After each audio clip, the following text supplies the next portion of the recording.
Hello, and welcome to our podcast. I'm Rylee. And I'm Bailey. Each podcast we will be discussing the history and importance regarding each of the longer readings in women in literature. We would like to preface this podcast by saying that we can relate to the issues surrounding gender, but we cannot personally relate to the racial issues within this play as we are two white women. Yes, we can only relate to so much within some of these stories and plays. Now, for this week's podcast, we will be talking to you guys about Rachel by Angelina Weld Grimke, which is a play centered around the Black experience of raising a family in the early 1900s. Bailey, why don't you give us a short summary of the play? Most of the play is set in the Loving family household, which is pretty symbolic in its own right. The apartment is extremely cluttered and homey. There are lots of greens and browns, which add to the homey feeling.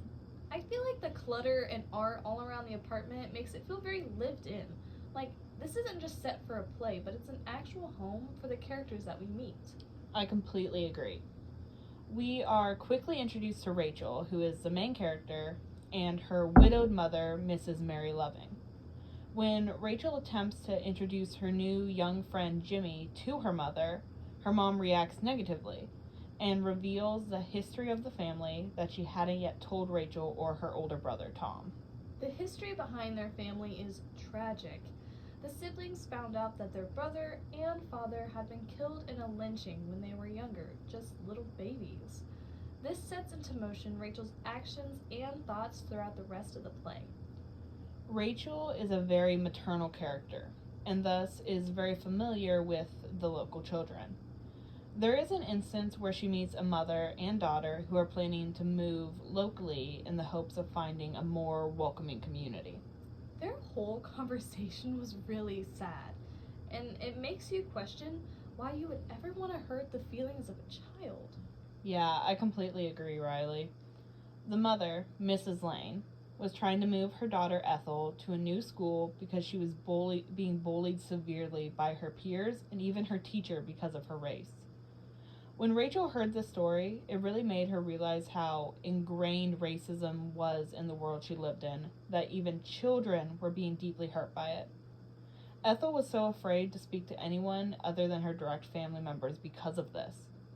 Rachel eventually recommended Jimmy's school as a safe alternative to the school that Ethel was already attending. Ironically enough, Jimmy's school wasn't any better, as Rachel learned shortly after. Jimmy came right home after Mrs. Lane and Ethel left and told Rachel about how he was called a racial slur by some of the students who go to his school. This further hurt her soul. She wants children to only feel happiness, but is now realizing that she cannot protect these innocent children. This affected her so deeply that her dreams even became invaded by physical manifestations of her own future children. The saddest part is that in these dreams, her children begged to not be brought into the real world because of the horrors and mistreatment that their people have endured. I feel like these dreams were really what solidified for Rachel that she would not have any children. She couldn't prevent the suffering of kids like Jimmy or Ethel, but she could prevent it for her own possible offspring. Rachel ended up vocalizing her own thoughts and concerns through a bedtime story to Jimmy. The story talked about two abused young boys who were all alone. These boys forgot how to laugh. They were instructed by a pleasant voice to travel to the land of laughter. The land of laughter seemed like a really idealistic dream. Jimmy had been struggling, and so Rachel really wanted him to hear a nice tale. But I think above all else, Rachel needed to work through her choices. She knew she loved kids, she always had, but she also didn't want them to suffer in real life. This little story gave her a chance to talk out a hypothetical idea before she made a final decision regarding her own dreams of motherhood. Continuing on with the story, when the boys were traveling, they were offered several other places to go. The kids chose not to enter the land of riches, which could have given them all the money in the world, the land of power, which could have let them rise above others, and the land of sacrifice.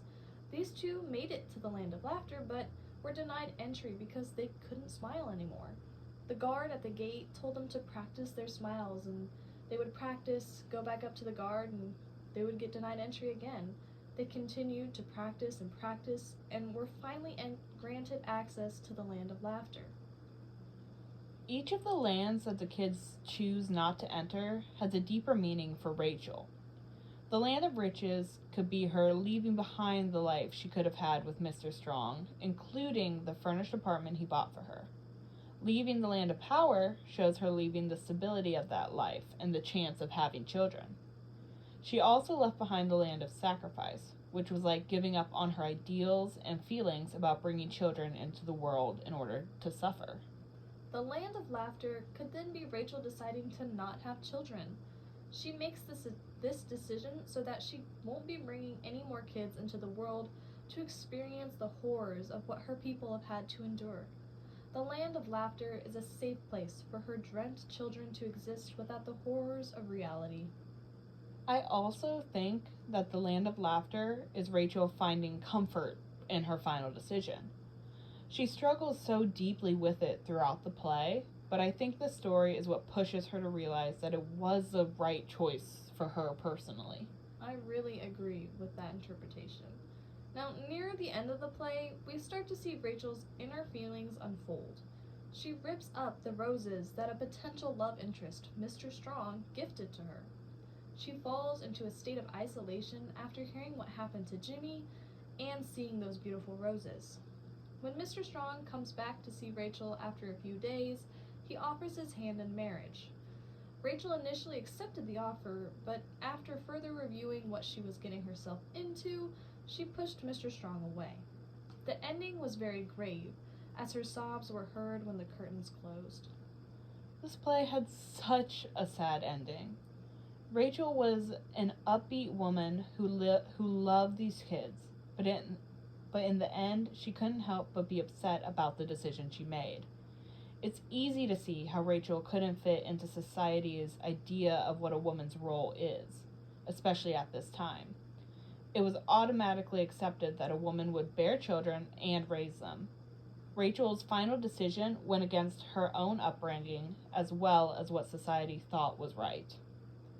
Bailey, these are some really great interpretations of the text. I just love seeing how others can really understand an author's words. I found the naming of certain characters to be very important as well. Really? Well, can you give us some reasons as to why you think that? Well, starting off with Mrs. Loving. Her name is very clear from the beginning.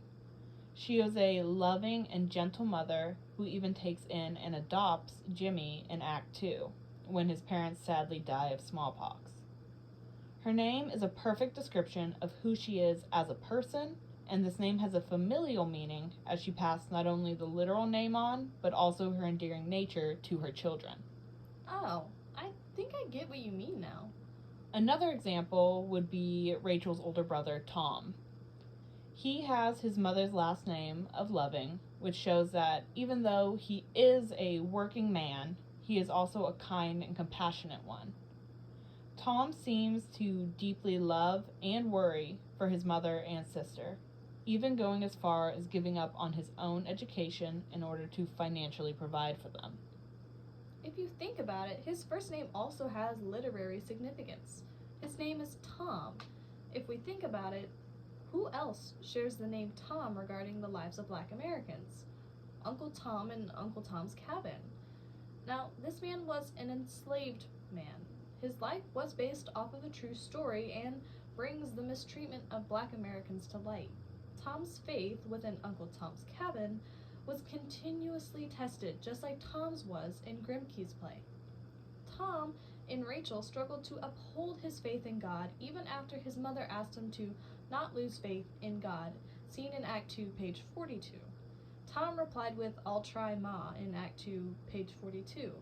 We can see how Tom doesn't want to lose faith, but with everyone against him, it's hard to. It's really intriguing to think about how names play such a key part in both who a character is and what they represent. So if we're thinking about Rachel, her name also bears significance. She carries the same last name as her mother. In her actions, she was extremely gentle and loving towards all the children she encountered. Rachel's importance is also inflected reflected as her name is the title of the play. The title of the play has a really interesting background, actually. I think I remember reading something about that, but I don't really remember all the details, so care to enlighten us? Of course, Rylee. The original title of the play was Blessed Are the Barren, which really summarizes Rachel's progression of thoughts throughout the play. Interesting.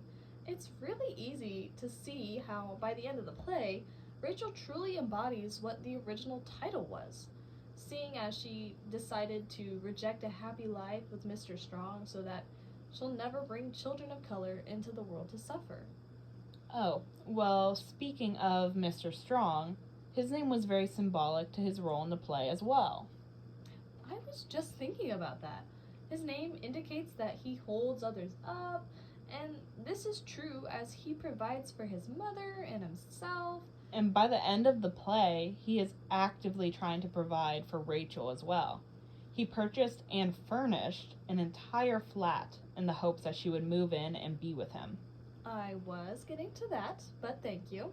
Back to what I was saying, Mr. Strong's name also paints the image that he is a stereotypical man. He gets along well with Tom, the other main adult male character, and even provides him with a job. I feel as though the male characters in this play have very little character development, especially in comparison to the female characters, including Rachel. They feel very surface level, if you will.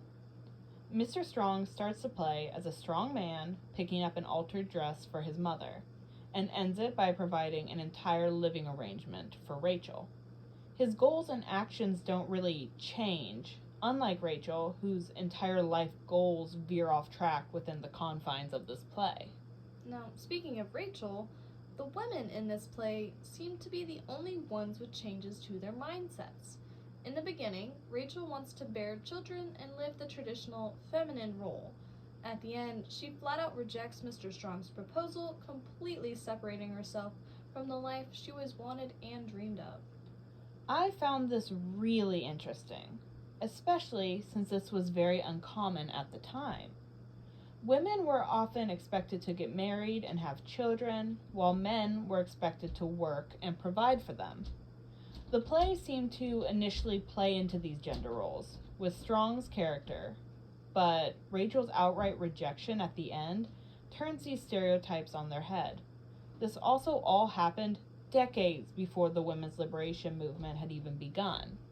I feel like the author's background really played into the deeper themes of race and gender with this play. She does have a very interesting story. Do you want to tell us more about her? Always jumping the gun. Now, there is a lot to our playwright. Angelina Weld Grimke was born in Boston in 1880 to a white mother and a black father. Her father was actually a leading member of the NAACP. Care to tell us a little bit more about that? Of course. The NAACP, for those who don't know, is the National Association for the Advancement of Colored People. It was established in 1909 and is the oldest and largest civil rights organization in America. It aimed to secure all people the rights of the 13th, 14th, and 15th Amendments of the United States Constitution. Now, Grimke's father had to have been a big role model for her. Her parents ended up getting divorced, and she originally went to live with her mother. Now, after a few years, her mother lost custody, and Grimke moved back in with her father. Her mother would commit suicide shortly after this event occurred. That is very tragic. It makes sense, though, for why her father had such a large influence on her and her writing. After attending Boston Normal School of Gymnastics, now Wellesley College, and taking some classes at Harvard University, Grimke went on to become a teacher. She started, actually, as a physical education teacher before moving on to teaching English. This switch was actually what pushed her into writing and publishing her own work. Her works typically centered on themes regarding injustices surrounding Black lives and lynchings. She focused her writing in plays and poetry. Her most popular play was Rachel, as we're reading, and almost all of her poems were published in collections that talk about racial issues. I also have a tiny piece of sad trivia for you. Her play Rachel was written in response to the movie The Birth of a Nation. Now, this was an extremely racist movie. This movie held the Ku Klux Klan in a positive light. And now, according to Britannica, the movie said that black people are portrayed as the root of all evil and unworthy of freedom and voting rights. Now, this show also portrays black men as animals who prey on white women, and we know both of these things said by this movie are not true. If you really think about it, Grimke would not have even had the right to vote just yet. Even though she could not vote, Grimke was able to voice her thoughts and opinions through her literary works. Wow, I didn't even take that into consideration. Sometimes it's too easy to forget how truly things were different back then. Grimke is a perfect example of the importance of researching an author or playwright when reading their work. While Rachel itself stands on its own, it's meaningful to note how much of the author's own personal life played a part in what she wrote. This play may not have been as impactful if it had been written by someone who had not had such close experience with the civil rights movement. For a play that was written amidst the First World War, it is honestly saddening how prominent the issues discussed still are today. You would think after 100 years that people would have learned to respect one another. While there has been a great deal of progress, the world can still be considered a bigoted place. We are in the midst of a very important movement that seemed to have started so many centuries ago. There is a sense of importance in reading literature like this, in the hopes of not repeating the past. We need to understand what happened to prevent the repetition of these horrid acts of racism. It also brings a feeling of timeliness to our reading of this play. It's necessary to read pieces of literature that feel heavy or depressing because it reminds readers of the importance of hard subjects. We are still talking about this play now because it's still relevant. Racism and gender roles are still prominent aspects of life. They are not something that can be brushed under the table and ignored. I feel like you need to listen to the words of others. That may sound like an obvious thing to do, but it's maddening how many people refuse to listen. Listen and learn from people who know better. Refusing to listen and see how the world changes is why this story still has to be relevant. I'm really glad I had this opportunity to read this play because I had never even heard of the play before I saw it on the syllabus. I feel exactly the same way, Rylee. We will be returning with our next podcast covering The Bluest Eye by Toni Morrison soon. But until then, farewell.